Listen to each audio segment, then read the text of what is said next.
Hi everyone, it's Lisa. Welcome back to my channel. Before we get started on this card tutorial, go ahead and click that subscribe button and click the bell icon so that you're notified of future videos from me. So today I want to share with you this new stamp from the Stamps of Life. It's called BearGang2Stamp and it comes with these 5 bears. It's all one large stamp, so these bears are connected. And then it has the sentiments, happy birthday, congratulations from the gang. You can say happy retirement, hello. And then there are the matching dies that you can purchase separately for the bears. So if you wanted to just cut this out with cardstock instead of stamping and coloring, you can do that with your dies. So I have a piece of Bristol Smooth cardstock and I'm going to be using my Misty to stamp out the bear stamp. And I'm going to be stamping it with the Stamps of Life Forever Black ink. This is an archival ink and it's good to use when you're watercoloring, which is what I'm going to be doing with this stamp set. So I'm inking it up with my Forever Black ink and I'm going to press down, making sure that I press down really well to try to get a good impression the first time, but I noticed that some of the ears are cut off, at least for one of the bears, so I have to ink it up again. I always like using my Misty, especially when you're using a large stamp, just because if you don't get a good impression, you can do it again. So here I'm coming in with my Zig Clean Color Real Brush pens, and you can use these for watercoloring. So I just laid some of the marker down or the pen down. That's the deep brown color. I just put it along the edges and then I'm taking my water brush and I am just extending that ink towards the middle of the bear. So you can see that it is darker on the edge and it's lighter on the inside. And then for the nose, I come in with my beige color and do the same thing. Now this water brush, all it has in it is water. That's exactly what it is, why it's called a water brush or a water brush pen. And you just fill the barrel with water and you squeeze when you need more water. And you can see that if I have too much water, I am putting that brush down on the paper towel just to kind of get rid of some of the water. And I always want to make sure when I am watercoloring that I clean my brush off when I go from one color to the next, because I don't want to mix the colors. Unless of course I was trying to blend 2 colors, then that would be different, but in this case I'm not trying to blend the 2 colors. I just want the one color look. So this particular color for this bear is the gray color, and I'm using it's the 090 gray, and I just put it along the edges and then using my water brush to extend that towards the middle of this bear. Now I've shown a video a few days ago using the Arteza water brush pens, and you can use those with this technique as well. So the Zig Clean Color Real Brush pens and the Arteza Real Brush pens, they both do the same thing.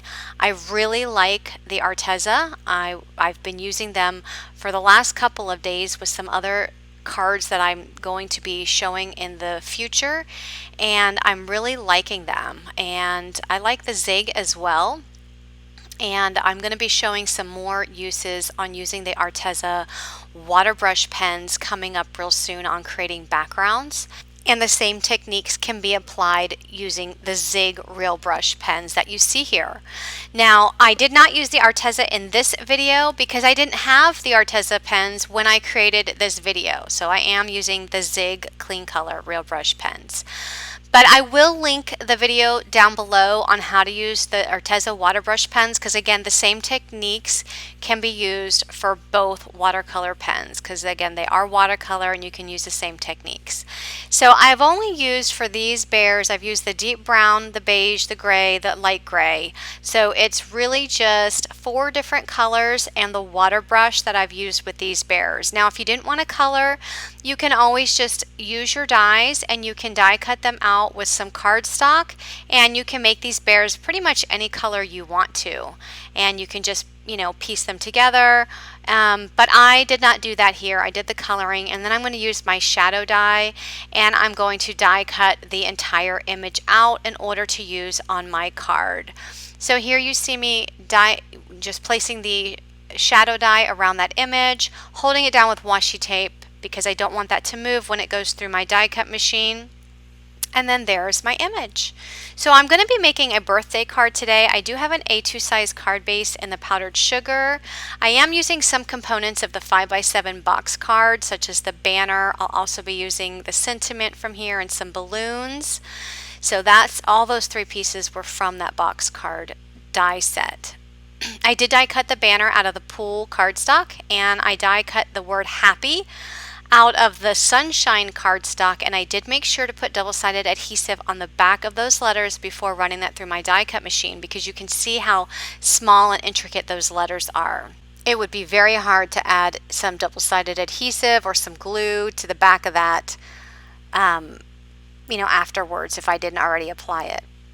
So I'm going to put some glue on this banner and attach it to a shadow layer that I die cut out of the powdered sugar cardstock, and that's going to be at the top of the card. I also die cut some balloons. Again, these balloons were from the 5x7 box card die set, and I just die cut those out of the kiwi as well as out of the sunshine paper, and again putting the double-sided adhesive on the back of those balloons. You see all the holes in there? Can you imagine trying to get some glue on the back of that? Oh my goodness, it would be impossible.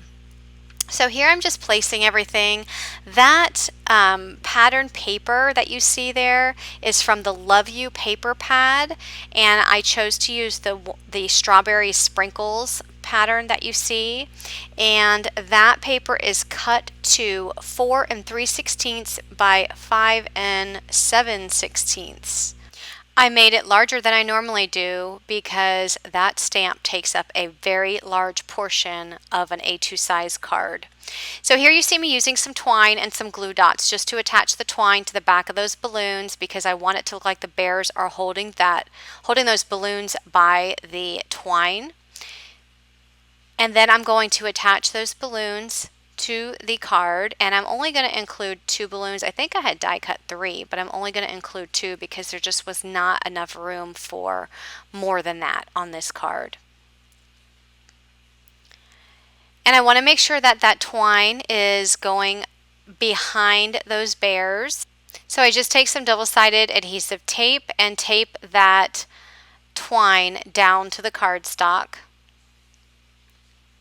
just to make sure that it is secure there underneath those bears. And you can see that I put a little piece of glue on the string because I wanted to keep the twine, I wanted to make sure that the twine kept its shape. You see how I kind of curved that twine almost like the string of the balloon is floating in midair. So I just put a little piece of glue on the back of each one of those pieces of twine and just glued it down to the cardstock just so that it would keep the shape. You can see how large the stamp is, so it really spans from one edge to the next, and I even had to cut off some of the edges of that stamp even after I ran that through my die cut machine. And then I'm going to take that entire card layer, and that's going to end up going on an A2 size card base. But before I do that, I am stamping out Happy Birthday. I am using the strawberry ink, and then I'm going to stamp out from the gang, and that is going to be in the pool ink. So I'm just using some of the colors from the front of the card and putting them on the inside, and then I'm going to glue that entire layer down to my A2 size card base in the powdered sugar. And the A2 size card base, remember, is 4 1/4 by 5 1/2. So just glue that down, and that completes this card. So in case you're interested in learning how to use some water brush pens, I will link below my Arteza real brush pen review video where I show you several techniques for using water-based pens. And even though there are Arteza markers in that video, you can use the Zig the same way. So if you have any questions or comments, let me know, and be sure to subscribe for more card making inspiration. Have a great day, everyone. Bye-bye.